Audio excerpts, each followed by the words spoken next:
Aadhav அர்ஜுனாவுக்கும் Bussy ஆனந்துக்கும் இடையே அதிகார வர்க்க போராட்டம் நடப்பதாக செய்திகள் வந்து கொண்டிருக்கிறது.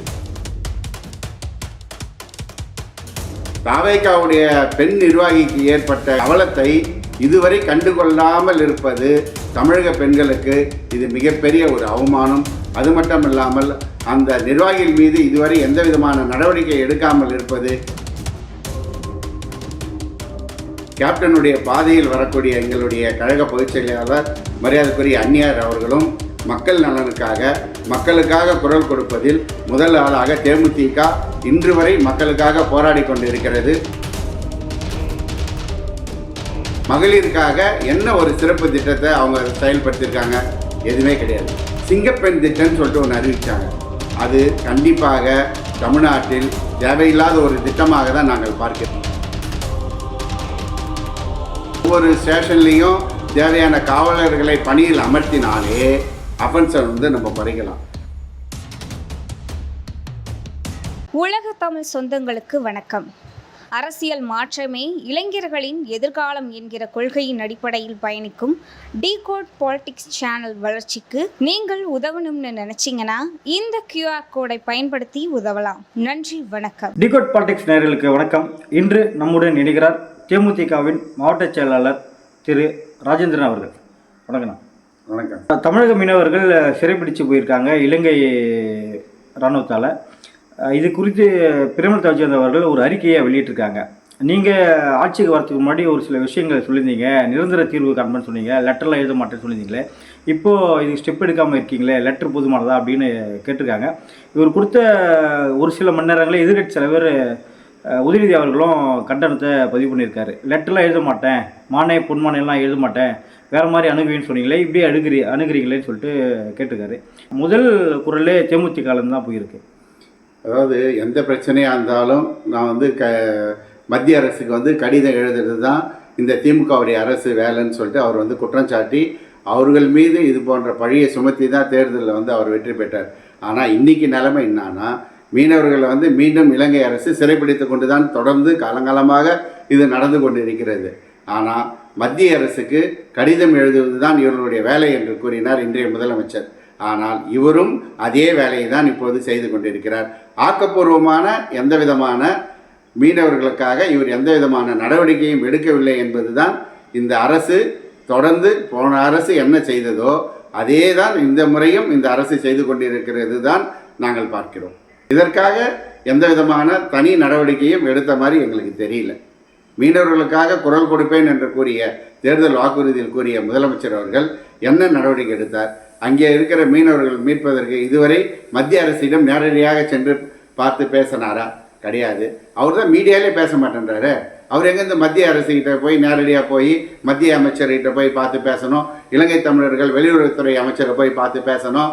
தமிழ்நாட்டுக்கும் இலங்கைக்கும் இது போன்ற அடிக்கடி பிரச்சனைகள் ஏற்பட்டு கொண்டிருக்கிறது. இதற்கு நிரந்தர தீர்வு காணுவதற்கு மத்திய அரசை இவர் நாட வேண்டும். இவர் பேசாமல் அமைதி காத்து கொண்டிருந்தால் இது தொடர்கதையாக தான் இனி நடந்து கொண்டிருக்கும் என்பதுதான் எங்களுடைய கருத்து. தமிழ்நாட்டில் கேப்டன் இருந்தபோது தமிழ்நாட்டில் எந்த பிரச்சனையாக இருந்தாலும் முதல் ஆளாக போய் சென்று நின்று அந்த பிரச்சனையை சரி செய்பவர் கேப்டன் அவர்கள். கேப்டனுடைய பாதையில் வரக்கூடிய எங்களுடைய கழக பொதுச் செயலாளர் மரியாதைக்குரிய அந்நியார் அவர்களும் மக்கள் நலனுக்காக மக்களுக்காக குரல் கொடுப்பதில் முதல் ஆளாக தேமுதிக இன்று வரை மக்களுக்காக போராடி கொண்டிருக்கிறது. அதனுடைய எண்ணத்தில் தான் சட்டமன்றத்திலும் எங்களுடைய அந்நியார் அவர்கள் மக்கள் பிரச்சனையை கேள்வியாக எழுப்பக்கூடிய ஒரு சட்டமன்ற உறுப்பினராக நாங்கள் பார்க்கிறோம். காவிரி பிரச்சனைக்காக எங்களுடைய கழக பொதுச் செயலாளர் அந்நியார் அவர்கள் தருமபுரி மாவட்டத்தில் ஒகேனக்கல்லில் ஒரு மிகப்பெரிய ஒரு ஆர்ப்பாட்டத்தை விவசாயிகளுக்காக நடத்தினார். ஆனால் அந்த போராட்டம் நடைபெற்ற அன்று மாலையே காவிரியில் நீர் வந்தது என்பதுதான் ஒரு உண்மை.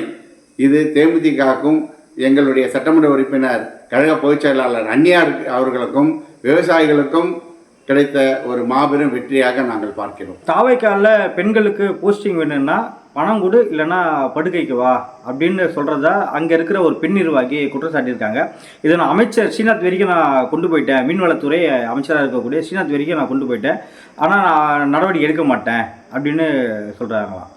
எப்படி பார்க்குறீங்கன்னா பெண்களோட பாதுகாப்பை எப்படி பார்க்குறீங்க? இது தமிழக முதலமைச்சர் அவர்கள் பெண்களுக்காக ஏதேனும் என்றால் நான் சும்மா இருக்க மாட்டேன், அதை பார்த்து கொண்டு அமைதியாக இருக்க மாட்டேன் என்று எல்லாம் சூழலைத்தார். ஆனால் இன்று தமிழ்நாட்டில் அவருடைய கட்சியை சேர்ந்த பெண் நிர்வாகிகளுக்கு இது போன்ற அநீதி ஏற்படும் போது இதுவரை எந்த விதமான நடவடிக்கையும் அவர்களுடைய நிர்வாகிகள் மீது எடுக்கவில்லை என்பது உண்மை. ஆனால் மாற்றுக் கட்சியை சேர்ந்த யாரேனும் ஒருவர் தவறாக பேசினால் உடனடியாக கைது நடவடிக்கை வரை செல்லக்கூடிய இந்த அரசு தாவேகாவுடைய பெண் நிர்வாகிக்கு ஏற்பட்ட அவலத்தை இதுவரை கண்டுகொள்ளாமல் இருப்பது தமிழக பெண்களுக்கு இது மிகப்பெரிய ஒரு அவமானம். அது மட்டுமில்லாமல் அந்த நிர்வாகிகள் மீது இதுவரை எந்த விதமான நடவடிக்கை எடுக்காமல் இருப்பது பாரபட்சமாக இந்த அரசு நடந்து கொள்கிறது என்பதை நாங்கள் பார்க்கிறோம். இந்த ஆட்சி 100 நாள் ஆகியிருக்கு. இந்த கடந்து வந்த பாதை எப்படி பார்க்குறீங்க? வெறும் பாதையாக தான் அங்கே இருக்குது. என்ன புதுசாக இவங்க சாதிச்சுட்டாங்க? பட்ஜெட்டு தாக்கல் பண்ணதும் காலதாமதமாக தான் பட்ஜெட்டு காலதாமதாக பண்ணாங்க. அந்த பட்ஜெட்டில் மக்களுக்கு தேவையான எந்த விதமான அம்சமும் இதில் இடம்பெறவில்லை. அவர்கள் தேர்தல் வாக்குறுதி கொடுத்தார்கள். என்ன கொடுத்தாங்க? ஒவ்வொரு வீட்டுக்கும் வருஷத்துக்கு 6 சிலிண்டர் ஃப்ரீன்னு சொன்னார். பட்ஜெட்டில் இடம்பெற்றதா? கிடையாது. என்ன இவங்க பட்ஜெட்டில் பெண்களுக்கு இலவச பேருந்துன்னு சொன்னாங்க, கொடுத்தாங்களா? கிடையாது. மகளிருக்காக என்ன ஒரு சிறப்பு திட்டத்தை அவங்க செயல்படுத்தியிருக்காங்க? எதுவுமே கிடையாது. சிங்கப்பெண் திட்டம்னு சொல்லிட்டு ஒன்று அறிவித்தாங்க. அது கண்டிப்பாக தமிழ்நாட்டில் தேவையில்லாத ஒரு திட்டமாக தான் நாங்கள் பார்க்கிறோம். ஒரு அஃபென்ஸ் நடக்குதுன்னா நடந்து முடிந்த பிறகு தான் போலீஸ் அங்கே போகிறது வழக்கம். யாராவது ஒரு தகவல் கொடுத்தா அங்கே போய் நடவடிக்கை எடுக்கிறது வழக்கம். ஆனால் தமிழ்நாட்டில் உள்ள காவல் நிலையங்களில் போதுமான காவலர்கள் எங்கேயுமே கிடையாது. அந்த காவலர்களை முழுமையாக ஒவ்வொரு ஸ்டேஷன்லேயும் தேவையான காவலர்களை பணியில் அமர்த்தினாலே அஃபென்ஸை நம்ம குறைக்கலாம். அவர்களுக்கு போதிய நேரம் கிடைக்கல. அதாவது பஸ் ஸ்டாண்டு, ஸ்கூல் நேரம், ஒரு திருவிழா நடக்குது, அந்த இடத்துல போதிய பந்தோபஸ்து கொடுப்பதற்கு ஒரு காவல் நிலையத்தில் இத்தனை பணியாளர்கள் இருக்க வேண்டும் என்பது ஒரு விதி. அந்த மக்கள் தொகைக்கு ஏற்றவாறு அந்தந்த பகுதியில் எவ்வளவு மக்கள் தொகை இருக்கிறார்களோ அதற்கு தகுந்தாற்போல் காவல் நிலையத்தில் ஆய்வாளர்கள், உதவி ஆய்வாளர்கள், காவலர்களை நியமிக்கப்படுவது சட்டம். ஆனால் எந்த காவல் நிலையத்திலும் முழுமையான அளவுக்கு பணி செய்வதற்குண்டான காவலர்கள் இல்லாத காரணத்தினால்தான் இது போன்ற தவறுகளும் நடப்பதற்கு இது ஒரு காரணமாக நாங்கள் தெரிவித்துக் கொள்கிறோம். சிங்கப்பெண் திட்டம் என்பது ஒரு தேவையற்ற திட்டம்.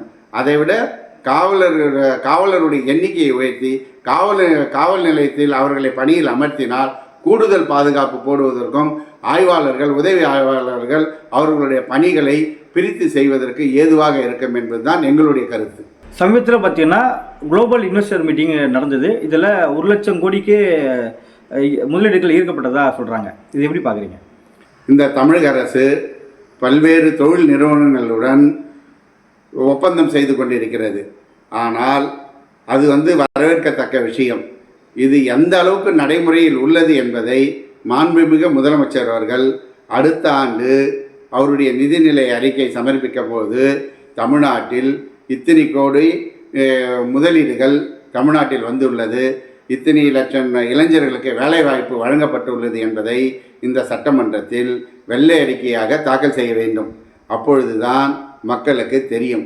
அதே நேரத்தில் மாண்புமிகு முதலமைச்சர் அவர்களுடைய கவனத்திற்கு நான் தெரிவிப்பது என்னவென்றால், எத்தனை நிறுவனங்கள் இப்போ உள்ளே வந்தாலும் தமிழ்நாட்டிற்கு வந்தாலும் தமிழ்நாட்டு இளைஞர்களுக்கு மட்டும் வேலை வாய்ப்பு வழங்க அந்த தொழில்துறை அமைச்சர் மரியாதைக்குரிய மாண்புமிகு கீர்த்தனா அவர்களும் மாண்புமிகு முதலமைச்சர் அவர்களும் அந்த கம்பெனி சிஓயிடம் கண்டிப்பாக தமிழ்நாட்டுடைய இளைஞர்களுக்கு வேலைவாய்ப்பு அளிக்க வேண்டும் என்பதை ஒரு கண்டிஷனாக அந்த ஒப்பந்தத்தில் போட வேண்டும் என்பதுதான் எங்களுடைய கருத்து.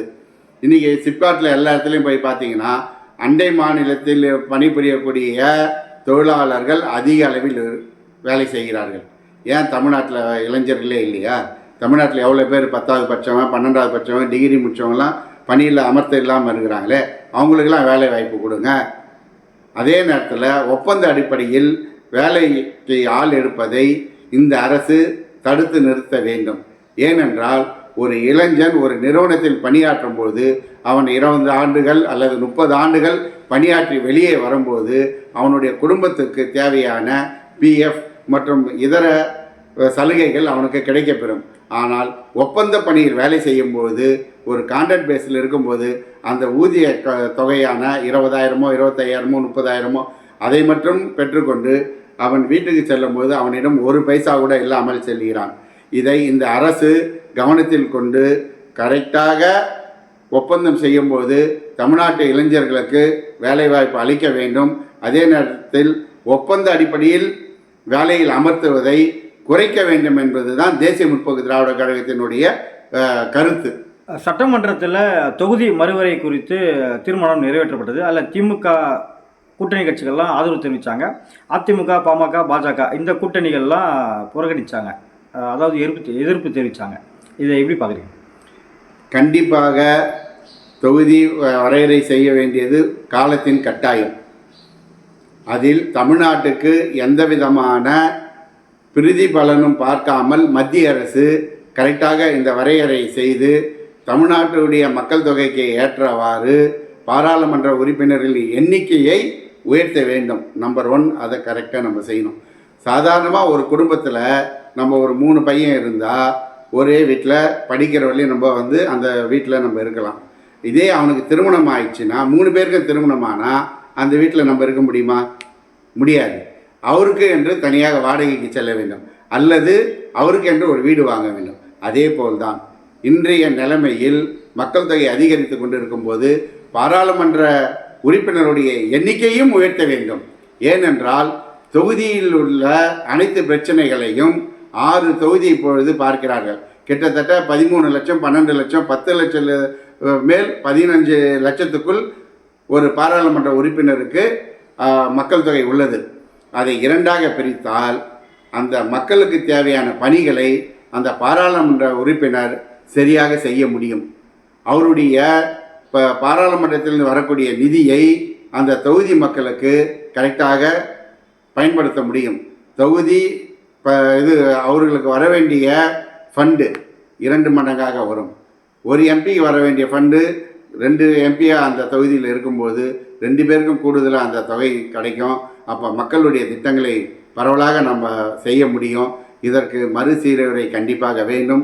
தமிழ்நாட்டுடைய நலனை பாதிக்காத அளவுக்கு இந்த மத்திய அரசு, மாநில அரசு பார்த்து இதை சரி செய்ய வேண்டும். சீரியல் நடிகை வைஷாலி என்கிறவங்க தாவேக்காவுக்கு எலெக்ஷன் முடி வரைக்கும் ஆதரவு தெரிவித்தாங்க. ஜெயிக்கிறதுக்காக எவ்வளோ சப்போர்ட்லாம் கொடுக்கணுமோ குடும்பத்தோடு சேர்ந்து கொடுத்தாங்க.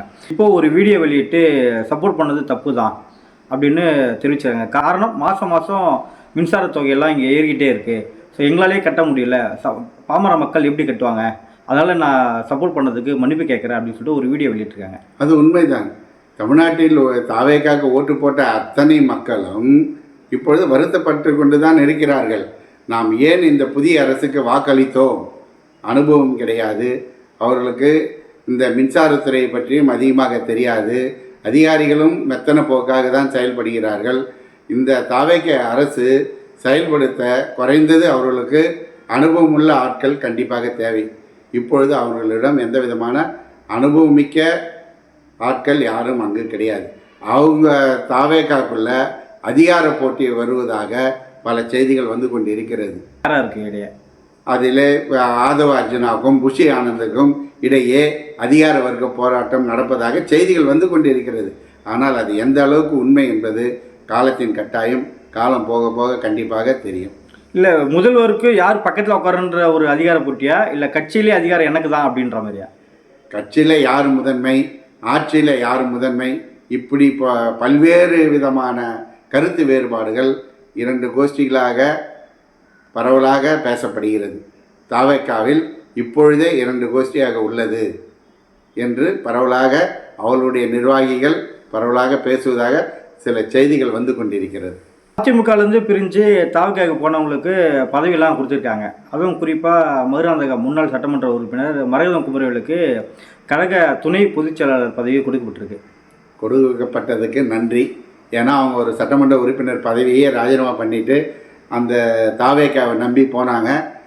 இவங்களுக்கு துணை பொதுச் செயலாளர் கொடுத்ததுனால தாவேக்காவில் இவங்க தனிப்பட்ட முறையில் எந்த விதமான முடிவு எடுக்கக்கூடிய அதிகாரம் கிடையாது.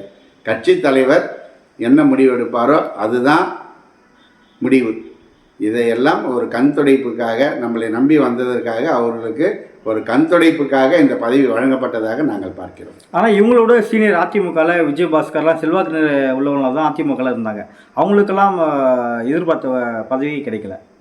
ஏன் கிடைக்கலன்னா இவங்கெல்லாம் வந்து எந்த அளவுக்கு இப்போ நான் கொஞ்ச நேரத்துக்கு முன்னாடி சொன்ன மாதிரி தான், மாண்புமிகு அமைச்சர் ஆதவ அர்ஜுனாவை பார்த்தா நம்மளுக்கு பதவி கிடைக்குமா, மாண்புமிகு அமைச்சர் புஷி ஆனந்த் அவர்களை பார்த்தால் பதவி கிடைக்குமா என்றெல்லாம் போட்டி போட்டுக்கொண்டு செய்ய வேண்டியதெல்லாம் செய்து அவர்களுக்கு கொண்ட பதவி வாங்கி கொண்டு வந்திருக்கிறார். நடப்பு அரசியல் குறித்து பல்வேறு கட்சியில் பிறந்தமைக்கு நன்றி சார். நன்றி.